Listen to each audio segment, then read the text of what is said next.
Vamos a hablar acerca del hígado como órgano, capítulo 70, tema 7. Comenzamos. Los objetivos del tema van a ser conocer las funciones de la filtración y almacenamiento de la sangre, ¿no? Acerca del metabolismo de hidratos de carbono, proteínas, grasas, las hormonas en este caso y la composición química sanguínea, ¿sí? La formación de la bilis también, los depósitos de hierro, que tiene bastante cantidad de almacenamiento el hígado, y síntesis de factores de coagulación, ¿sí? Son estos los elementos que hace justamente, o en este caso, las funciones propias del hígado, ¿de acuerdo? En este caso, ¿no? Hablando de la anatomía, el hígado pesa 1.5 kilogramos en el adulto. Bien, el hígado se localiza mayormente en la celda hepática, en la región del supramesocólica. Como vemos aquí el colon transverso, encontramos toda la región supramesocólica y más específicamente en el hipocondrio derecho, epigastrio y parte del hipocondrio izquierdo. Bien, entonces sabemos que el hígado es como el laboratorio del cuerpo, estaría localizándose en esas regiones, y con decirte de que el hígado es friable, ¿sí? O sea, se puede fracturar, bien, por una desaceleración brusca, ¿no? Aquí a este nivel podría cortarse a la mitad, porque aquí se encuentra el ligamento falciforme y se encuentra aquí el ligamento redondo. El ligamento redondo es la obliteración de la vena umbilical, bien que anteriormente la vida fetal esta permitía justamente la recepción de la sangre venosa, ¿no? O el drenaje venoso a este nivel, ¿sí? Mediado por la placenta. Cuando nos cortan el cordón umbilical, esa vena se oblitera, ¿no? Y pasa a ser un ligamento. Entonces ahí se encontraría el ligamento redondo. Más que decirte, bueno, hacia atrás se encuentra el área desnuda del hígado, ¿no? Atrás, que está formado por los ligamentos coronarios, los ligamentos triangulares, ¿no? Y esta área está desprovista de peritoneo. Es el único lugar que está desprovisto de peritoneo. Y en esa región está adherido hacia el diafragma, ¿sí? Por encima del hígado se encuentra el diafragma, la porción frénica, hacia los lados la porción muscular, la porción carnosa del diafragma, y aquí, a este nivel, por encima de este lugar, se encuentra el área cardíaca, ¿sí? El corazón, descansando a la altura del lóbulo izquierdo del hígado. Vemos también la vesícula biliar, que va a estar peritonizada, localizándose en la fosa cística. Vemos también aquí el conducto cístico, conducto hepático, los dos, izquierdo-derecho, el conducto hepático propiamente, unido por los dos, y el conducto colédoco, ¿sí? Aquí formamos con el borde inferior del hígado, el conducto colédoco y el cístico, formamos el triángulo de Calot, ¿no? Contenido, arteria cística. Arteria cística, rama de la arteria hepática derecha, ¿de acuerdo? Y la arteria hepática propiamente es rama del tronco celíaco, aquí a este nivel. Y en el tronco celíaco está emergiendo tres arterias que son arteria hepática propiamente, arteria gástrica izquierda y arteria esplénica, las tres. A este nivel se encuentra el plexo solar, ¿no? Lo han estudiado bien, ¿se acuerdan? ¿O no? En anatomía 2. Todo lo que les estoy hablando es anatomía 2, ¿eh? ¿Sí? Bien. En este segmento vamos a encontrar la triada portal. Tenemos en este caso el colédoco, arteria hepática y vena porta. Sí, ahí está la porta. La vena porta. ¿Cómo está formada la vena porta, jóvenes?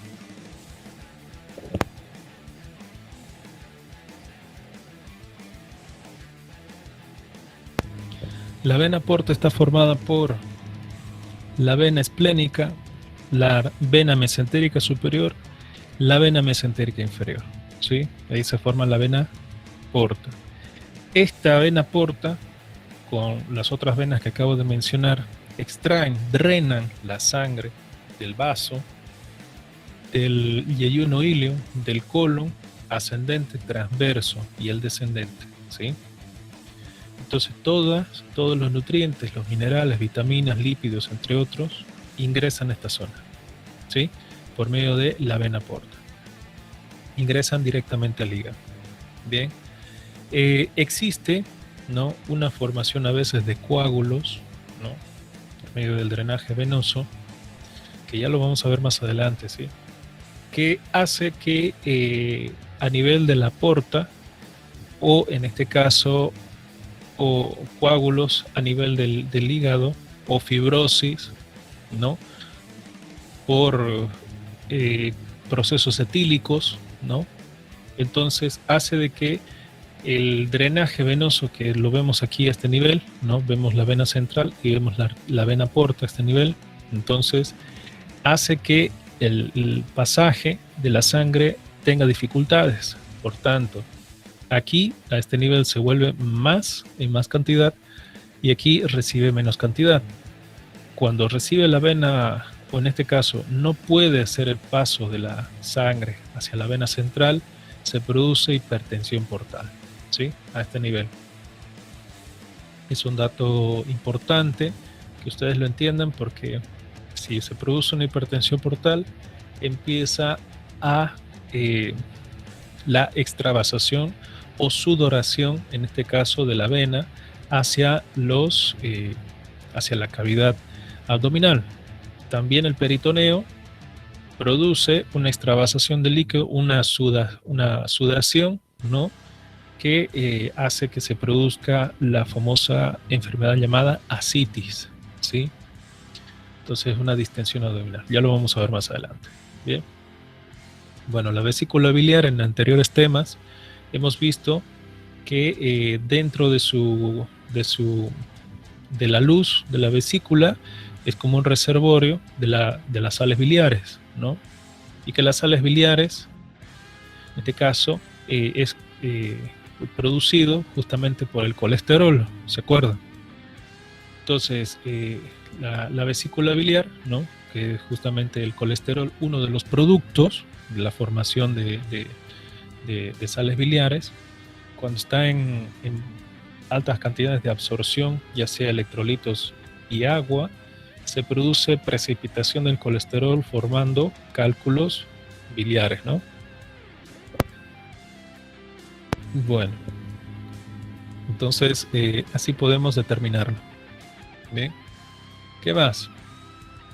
La unidad básica del hígado es el lóbulo hepático o lobulillo hepático de forma cilíndrica, bien, que tiene una forma radiada, así como los radios de la bicicleta, de esa forma, ¿sí?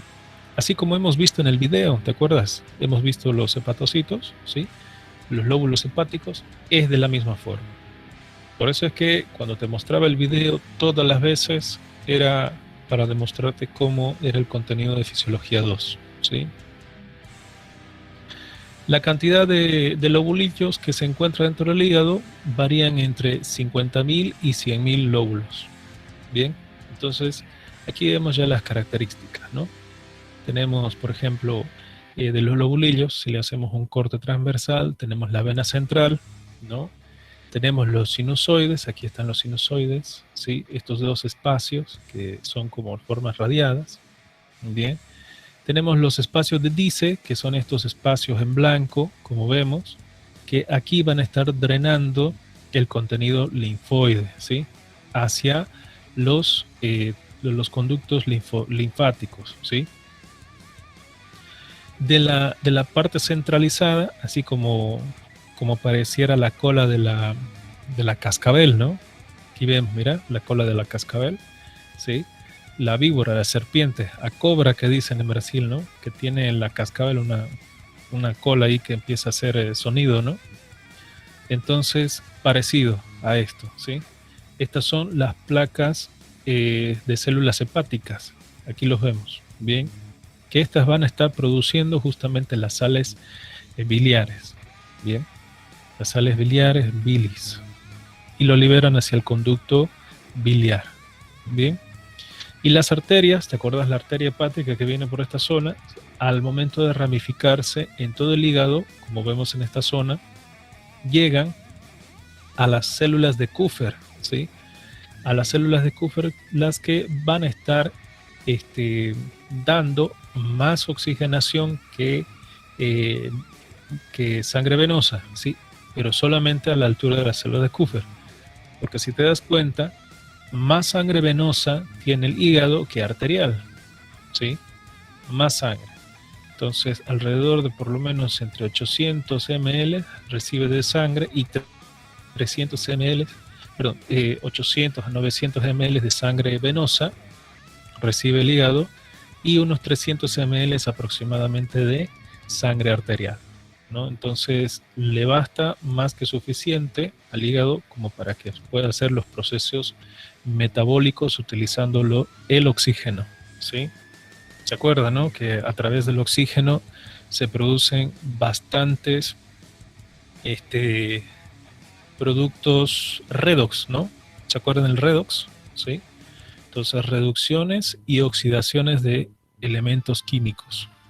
Bien. Bueno, es por eso de que se considera justamente el hígado como laboratorio del cuerpo, ¿no? Bien, vamos allá entonces. Un punto importante, no nos olvidemos el páncreas, ya hablamos del páncreas, proceso unciforme, cabeza, cuello, cuerpo, cola, de los acinos pancreáticos liberan sus jugos pancreáticos y que están conectados a la vez, ¿no?, con el conducto colédoco, el de Wilson del páncreas, colédoco de la vesícula biliar, vemos ahí, ¿no?, y de la hepática, entonces desembocando en la carúncula menor, mayor, ¿sí? En la carúncula mayor, en la ampolla de Vater y con su esfínter de Oddi, ¿sí? Y el de Santorini en la carúncula menor. Bien. Entonces ahí vemos justamente ya la parte anatómica de la segunda porción del duodeno. Bueno, ahí te he hablado bastante de anatomía, ¿no? Que eso es un resumen en este caso. Bueno, la citis, como te comentaba, ¿no? Aquí vemos justamente, vemos que de la porta, de la vena porta, ¿no?, a los sinusoides llega sangre venosa por lo menos de 1050 ml. De la arteria hepática al hígado llega sangre arterial 300 ml. Estos dos valores hacen la sangre total que ingresa al hígado es 1350 ml por minuto, ¿sí?, que ingresa al hígado. Entonces, cuando existe una presión en la vena porta, ¿no?, entonces por lo menos unos 9 milímetros de mercurio a la altura de la vena, de la vena hepática hacia la vena cava, entonces se produce ya como que una presión cero, una presión cero, ¿sí? Significa 0 milímetros de mercurio, o sea que no existe presión a nivel de este lugar. Mira, aquí tenemos la vena de los lóbulos hepáticos y cuando estas se unen para formar las tres primeras venas, ¿no? En este caso tenemos la vena hepática, la derecha, la intermedia, la izquierda. Aquí encontramos la vena cava. Entonces el drenaje venoso viene por este lado, ¿sí? Aquí a este nivel es una presión de 0 milímetros de mercurio. Pero anteriormente, como vemos aquí la vena porta, viene la vena porta, la esplénica, aquí está la esplénica, aquí está la mesentérica inferior, vemos la vena mesentérica superior y se forma la vena porta. Cuando ingresa al hígado, este tiene una presión de 9 milímetros de mercurio, ¿sí? 9 milímetros de mercurio. Entonces ahí vemos claramente como en este caso el hígado, ¿no?, tiene su forma. Ahí está un hígado, ¿sí? Ingresa con 9 milímetros de mercurio y sale la sangre del hígado con 0 milímetros de mercurio, ¿sí? O sea, sin presión. Y sale, ¿no?, del hígado y directamente se va a terminar ¿dónde? En el atrio derecho, ¿no? En el atrio derecho del corazón para ser eyectado con mayor fuerza y llevándolo a la parte pulmonar para ser oxigenado, para que se produzca la hematosis. Bien, ahí vemos que presenta una resistencia muy baja. Entonces, como te decía, ¿no? El almacén de sangre en las venas sinusoidales es de 40 ml a 1 litro, ¿sí?, de cantidad almacenadas dentro del hígado. Cuando ustedes van al matadero, aquí en Matadero Municipal, y compran hígado, o en este caso el del mercado, ¿no?, compran hígado, se dan cuenta que el hígado sangra constantemente y sangra más que la propia carne. ¿Se dieron cuenta? Es porque justamente almacena gran cantidad de sangre el hígado, ¿no? Aquí lo vemos. Entonces, cuando existe, por ejemplo, una caída de la presión arterial por una hemorragia, bien, entonces el intestino da vascularización, o sea, se contrae. Lo hemos visto eso, ¿no? El sistema nervioso entérico ayudado con el sistema nervioso autónomo. Entonces se produce las contracciones vasculares y la parte intestinal aporta por lo menos entre 300 y 400 ml de sangre. Lo hemos visto en otros temas, ¿sí?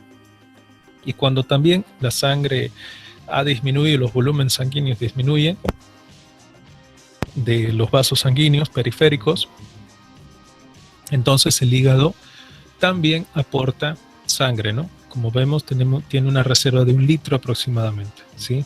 ¿Y dónde? En los sinusoides, ¿bien? Ya después de eso, cuando en este caso el paciente ha perdido bastante sangre, ¿no?, entonces se produce ya el paro cardiorrespiratorio, porque el corazón sabemos que funciona por volúmenes, ¿no? Entonces, por agua, si en este caso le faltaría el volumen adecuado de agua, en este caso la sangre, al corazón, entonces deja de latir, ¿no? Se produce un paro cardíaco, ¿sí? Los poros de los sinusoides, aquí vemos los sinusoides, mira dónde están, ¿sí? Aquí se encuentra, dentro de los lobos, estos son los sinusoides, bien, son permeables, por lo que facilitan el paso de los líquidos, como en este caso las proteínas, al espacio de Dice, a este espacio blanco que encontramos aquí, ¿sí? Aquí encontramos justamente los sinusoides, ¿no? Donde se encuentran las células de Kupffer, y estas células de Kupffer son las que van a estar fagocitando después cualquier elemento que venga de la vena porta, ¿no? Si viene una bacteria por aquí en esta zona, las células de Kupffer las fagocitan por lo menos en 0,06 segundos, o sea, rapidísimo, ¿sí? Y evita que se vaya hacia la luz las bacterias, ¿no? Y pasa a la circulación mayor. Entonces, en medio de estas células de Kupffer, como son los soldaditos que se encuentran aquí constantemente en pie, ¿no?, haciendo la fiscalización de lo que estaría pasando por esta zona, entonces los elementos que vemos aquí en los espacios sinusoidales, cuando tienen que pasar hacia las placas de las células hepáticas, lo hacen por medio de los espacios de Dice. Y aquí vemos los espacios de Dice, aquí adentro, de esta coloración blanquecina, ¿sí? El espacio de Dice tiene tejido linfoide, ¿sí? Por eso es de que por medio del tejido linfoideo, en este caso los conductos linfáticos, ¿sí?, por ahí están circulando las proteínas. Y valga la redundancia que cuando disminuye las proteínas, cuando hace una disminución proteica, en este caso por la albúmina es una proteína también que disminuye, entonces por medio de los conductos extravasa líquido y forma, como vemos aquí, la citis, ¿sí? Aquí lo vemos, la citis. Y esta citis lo vemos aquí también, que es líquido en la cavidad abdominal, ¿no? Por un producto de una disminución de la proteína de la albúmina. Bien. Esto es también característico porque las presiones coloidales que se encuentran dentro del tubo, ¿no?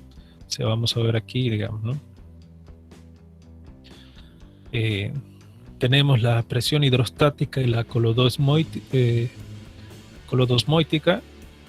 perdón, ¿cómo era?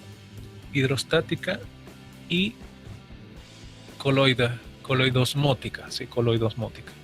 Bien, entonces tenemos justamente dos presiones, una que hace hacia afuera y otra es la que presiona las paredes. Entonces, siempre la de afuera tiene que ser mayor cantidad de presión que la que está dentro, ¿no? La que está dentro puede tener una sola presión y la que está afuera puede tener una presión más, ¿bien? Pero nunca al lado contrario. Si esta en este caso se disminuye periféricamente, aquí afuera, ¿sí? Entonces se produce extravasación de líquido, o sea, prácticamente este líquido se sale afuera. Y es lo que estamos mirando aquí, ¿sí? Se produce la ascitis por una disminución de la proteína. Bien. Bueno, entonces ahí estamos mirando algunas características importantes, ¿no? De los bolillos hepáticos, ¿no?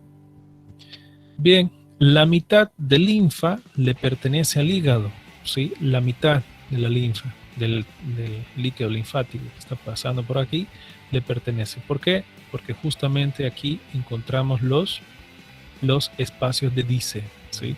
Aquí están los espacios de Dice. Bien, en la formación de ascitis, como te mencionaba, la presión normal de las venas aumenta 3 veces, ¿no? A 7 milímetros de mercurio. O sea, cuando en este caso las venas ven que ha caído, ¿no? En este caso uno de los casos la proteína de la albúmina, o en este caso cuando ha aumentado porque existe una fibrosis, ¿no? A este nivel, ¿no? Fibrosis, entonces hace de que se dificulte el riego sanguíneo, ¿sí? Y como te lo expliqué anteriormente, ¿no? Hace que también se produzca una hipertensión portal. Por eso es que a este nivel aumenta la presión, ¿sí? Cuando se forma ascitis. Cuando llega a 20 milímetros de mercurio, la transaducción, ¿no? Se produce en la superficie hepática, aumentando el líquido plasmático rico en proteínas, ¿bien? Hacia la cavidad abdominal. O sea, prácticamente hace la extravasación del líquido hacia la cavidad abdominal, ¿bien?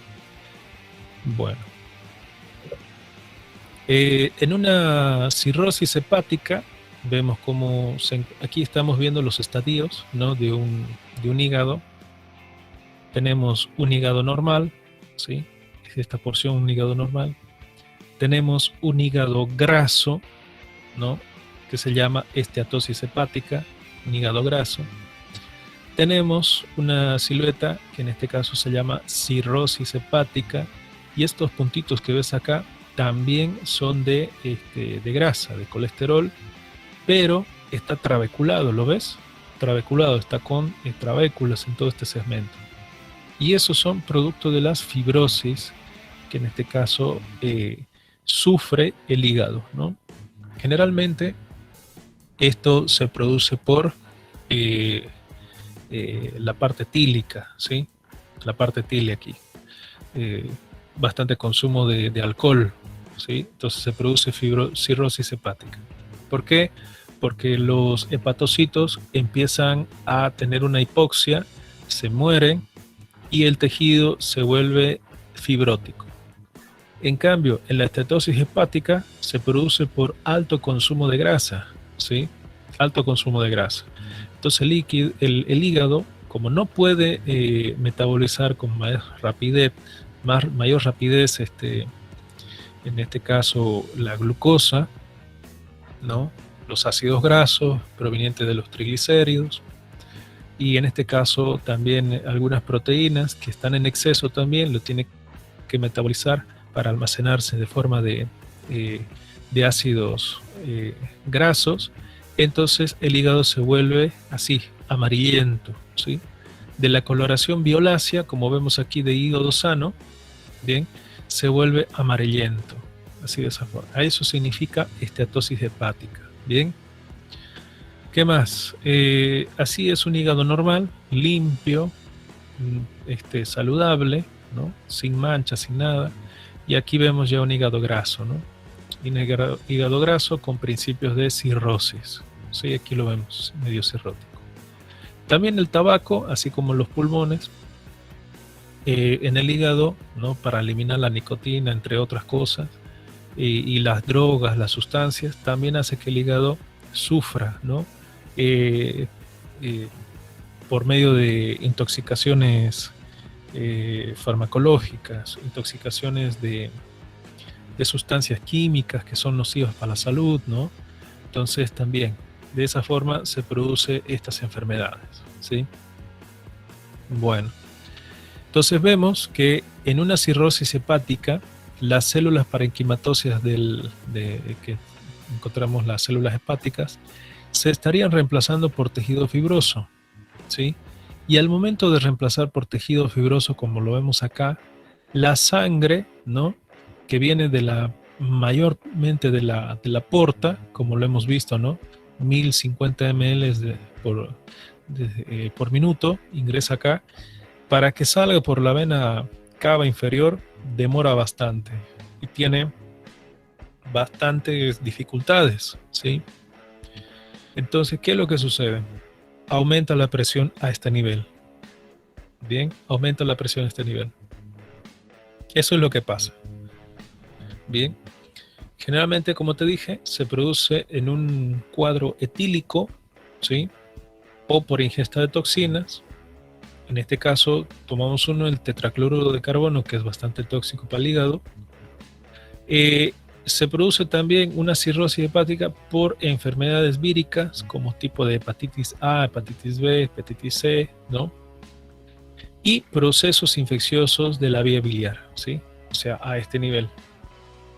En este caso, inclusive, ¿no?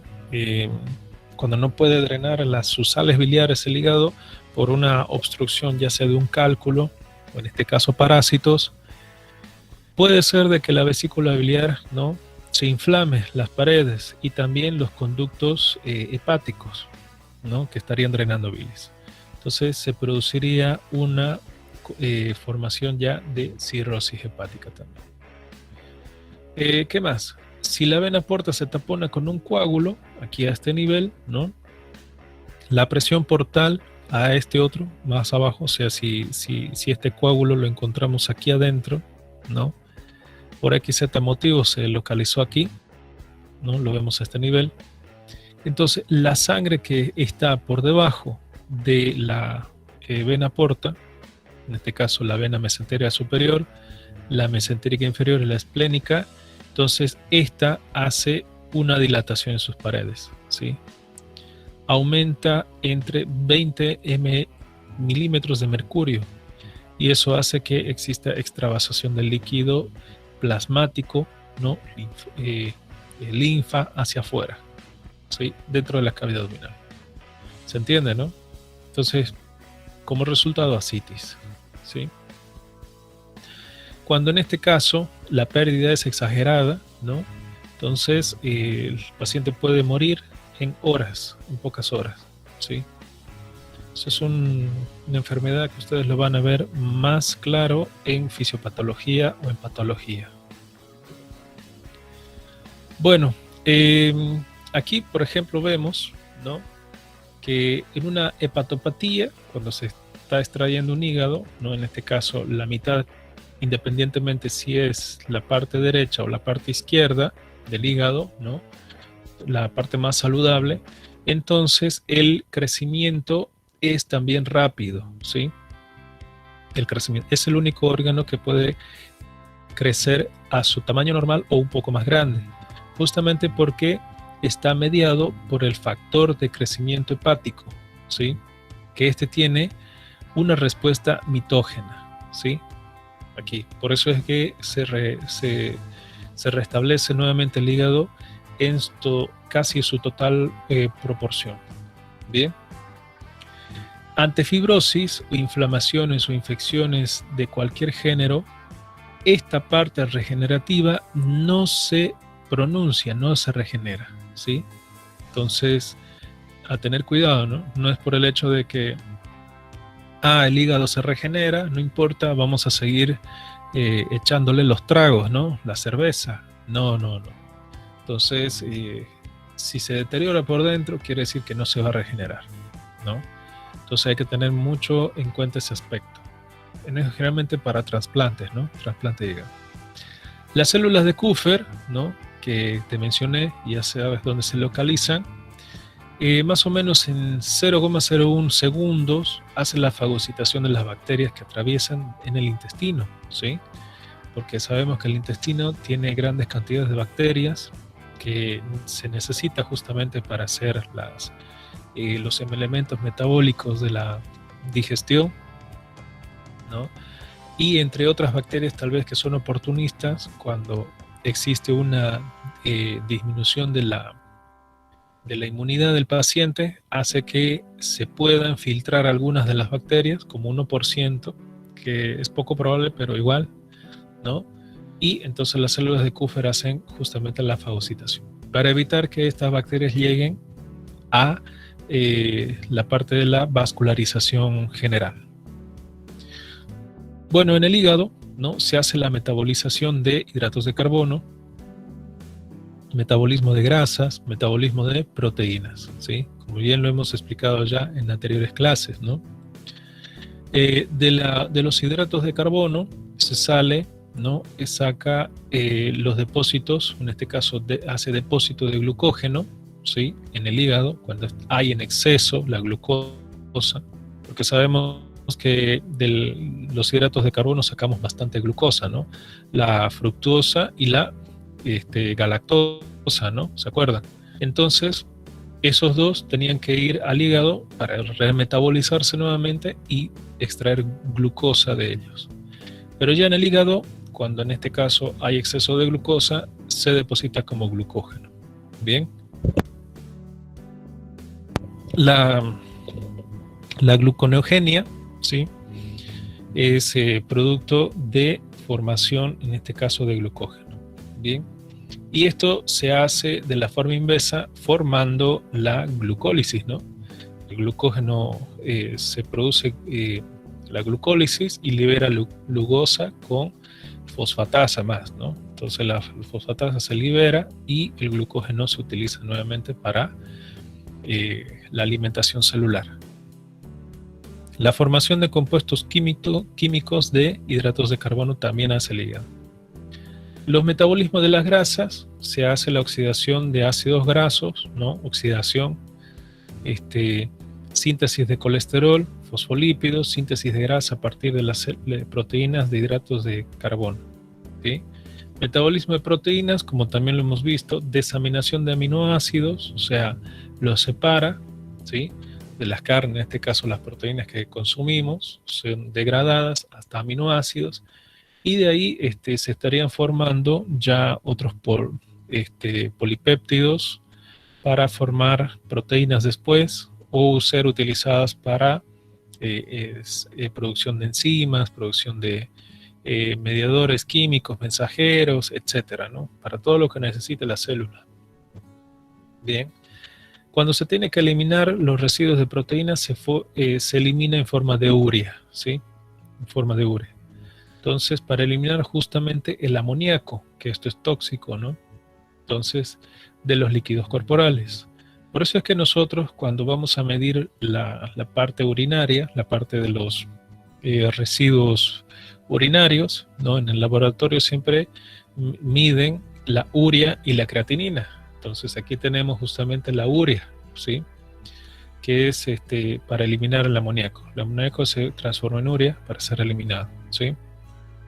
Entonces, si en este caso estamos eliminando bastante cantidad de urea, ¿no? Quiere decir que se está haciendo más procesos metabólicos de proteínas. Por tanto, más grandes cantidades de proteínas se están desechando ya con el fin, ¿no? Síntesis de la metabolización de proteínas, se está eliminando como urea. Esto resulta evidente cuando en este caso se está utilizando las proteínas eh, en una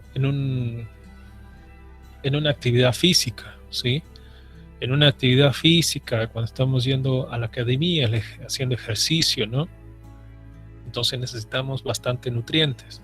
Y como también bastante nutrientes, como que también el cuerpo hace también bastante desgaste de estos nutrientes. Por tanto, la urea estará elevada de los deportistas, por si acaso, ¿no? Justamente por este mismo fin, ¿sí? Hace la formación de nuevas proteínas utilizando los aminoácidos, ¿no? Conversión de proteínas y aminoácidos como energía también los produce, ¿no? O sea, te das cuenta que el hígado es bastante importante para el metabolismo, ¿no? Bien.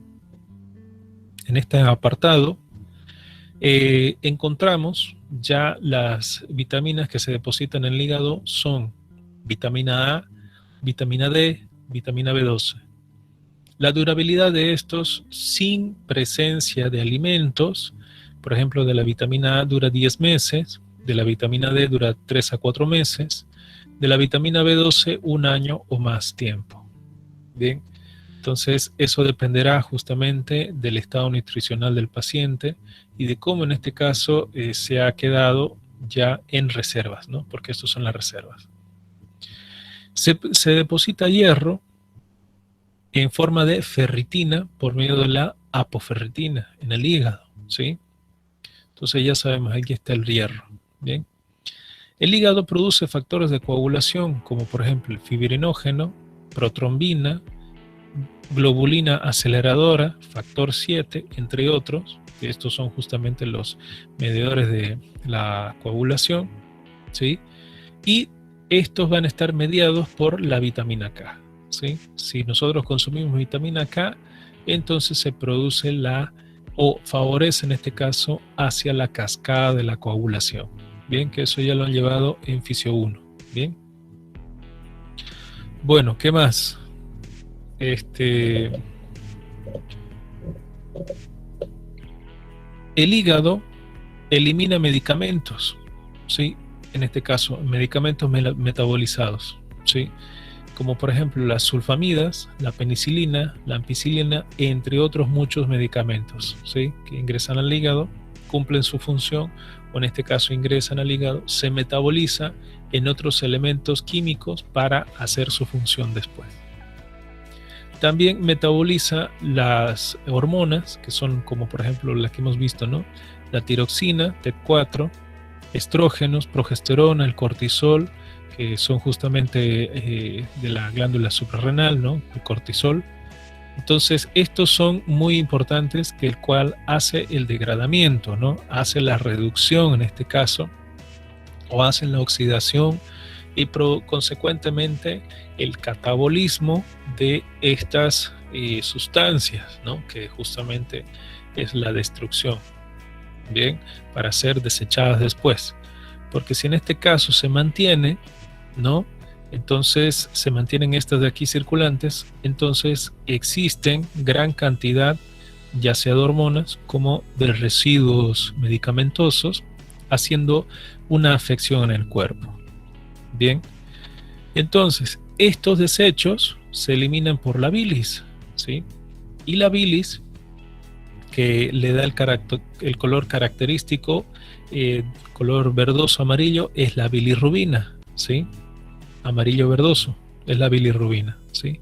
Entonces, por descomposición, en este caso también de la hemoglobina, porque recordemos, ¿no? La hemo y globina, ¿sí? Son dos elementos que están en uno solo, que esto lo tienen los eritrocitos.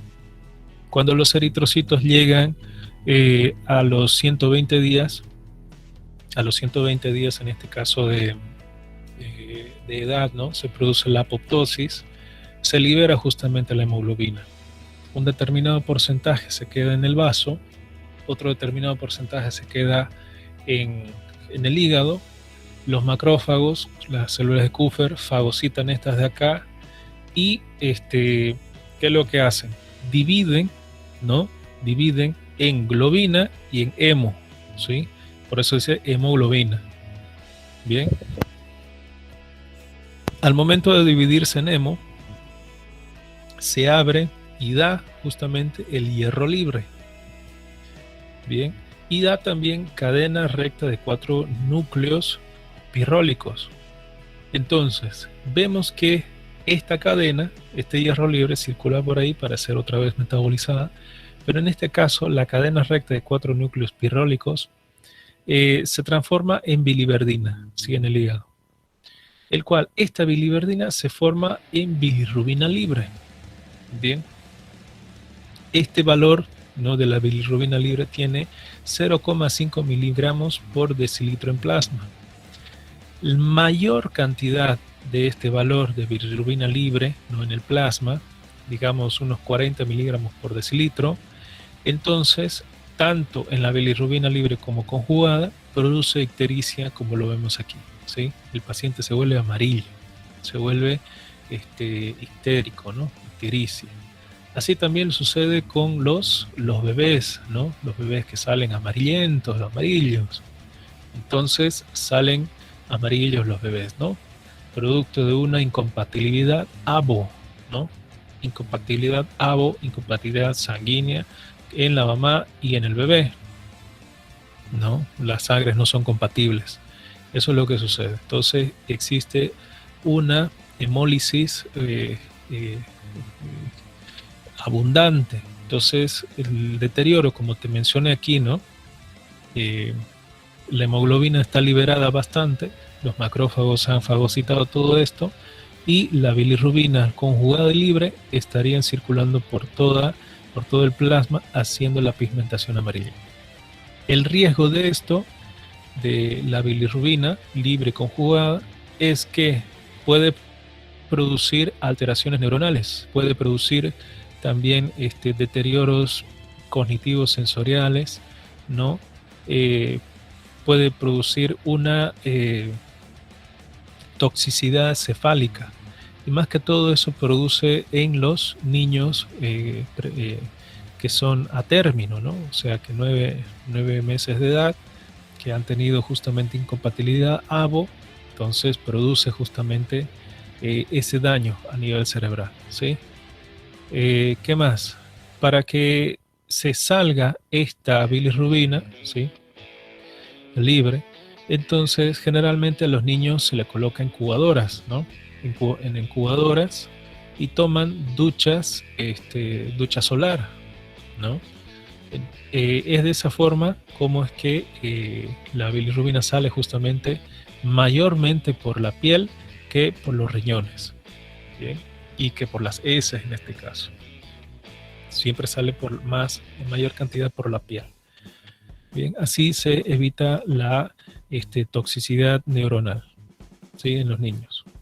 Bueno, volviendo aquí, una vez que cuando se forma bilirrubina libre, se une la albúmina en plasma, ¿no?, en el hepatocito aproximadamente, y como les dije, ¿no?, la albúmina justamente una proteína que al momento de que se desconjuga, ¿no?, nuevamente se junta con el ácido glucurónico, se forma glucoronato de bilirrubina y se libera la vesícula biliar. Cuando se libera la vesícula biliar, esta, al momento de contracciones vesiculares, producto de presencia de grasa en el duodeno, segunda porción del duodeno, se libera al intestino para que estas grasas sean emulsionadas, ¿sí?, y se produzca justamente la digestión de los lípidos, de las grasas, ¿no? Cuando en este caso, ¿no?, la digestión de las grasas por medio de las micelas, estas absorben, las colocan en los enterocitos, se forman los kilomicrones, HDL, DLDL son las que van y llevan los lípidos hacia el hígado a ser metabolizados, ¿no? Entonces, nuevamente hace como un ciclo, ¿sí? Y ahí se estaría liberando tanto la bilirrubina, o perdón, las sales biliares con colesterol, ¿no? ¿Se acuerdan?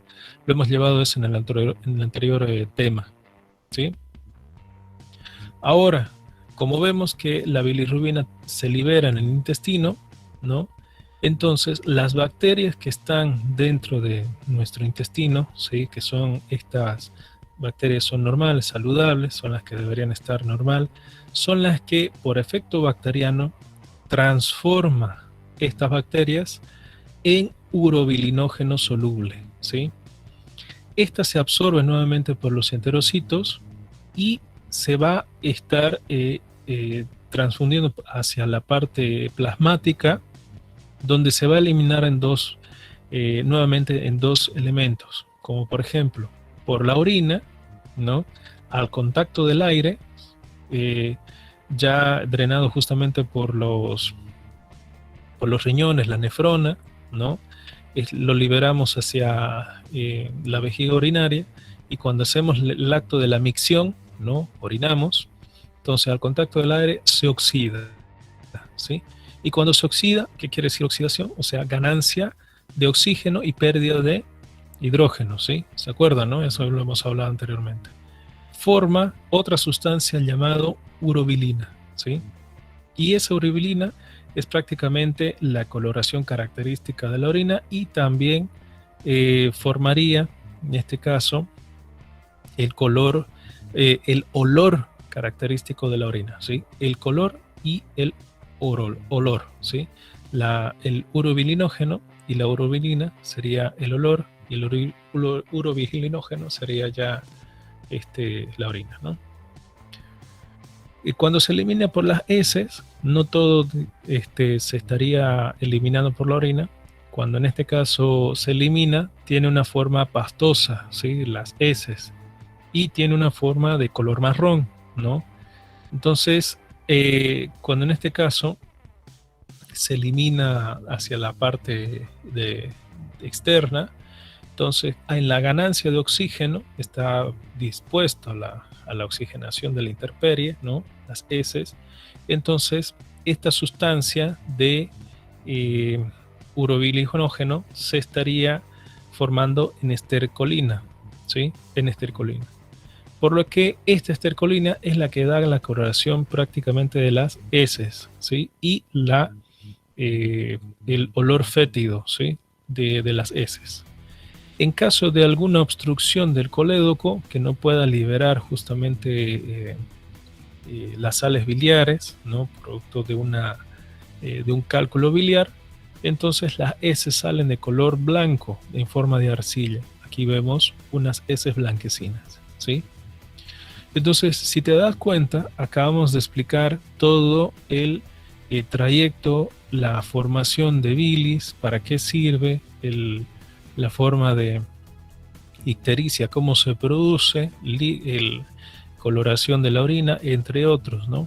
Entonces, ahí date cuenta cómo vamos haciendo los procesos fisiológicos normales, ¿no? del hígado.